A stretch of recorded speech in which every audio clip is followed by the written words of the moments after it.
এক মহিলা প্রশ্ন করছে ডক্টর জাকির নায়েককে, আচ্ছা আপনি তো বললেন হিন্দু মুসলমান খ্রিস্টান বৌদ্ধ সব ভাই ভাই, তো সব যদি আমরা ভাই ভাই হই, আমি তো হিন্দু, ওই মহিলা বলছে আমি তো হিন্দু, তা আপনার মক্কা মদিনায় আমরা যাইতে পারি না কেন?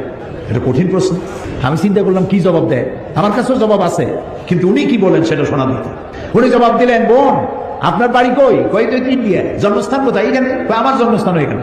আচ্ছা বোন আপনি কি জানেন যে ইন্ডিয়ায় এমন এমন জায়গা আছে যেখানে এখানে জন্মগ্রহণ করার পরেও সে জায়গায় আপনি আর আমি যাইতে পারি না, এরকম জায়গার নাম জানেন? কোন এরকম জায়গা থাকবে কেন? আমি ইন্ডিয়া জন্মগ্রহণ করছি, সব জায়গায় যাইতে পারি। উনি বললেন মোটেই না, এখানে এমন এমন জায়গা আছে যেখানে আপনি আমি প্রবেশ করতে পারবো না, তার নাম ক্যান্টনমেন্ট। ক্যান্টনমেন্টে আপনি ঢুকতে পারবেন না, আমি ঢুকতে পারবো না।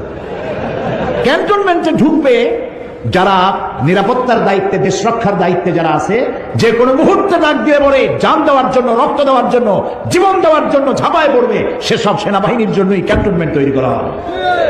ওখানে আপনি আর আমি যাইতে পারবো না। ইসলামের একটা ক্যান্টনমেন্ট আছে, সেটার নাম মক্কা আর মদিনা। ওইখানে ওই সব লোকেরাই যেতে পারে যারা আল্লাহর জন্য জান দিতে পারে, মাল দিতে পারে, রক্ত দিতে পারে। প্রিয় বোন, আপনিও যেতে পারবেন। আপনার পাসপোর্টে একটা ভিসা লাগান, ভিসার নাম লা ইলাহা ইল্লাল্লাহু মুহাম্মাদুর রাসূলুল্লাহ।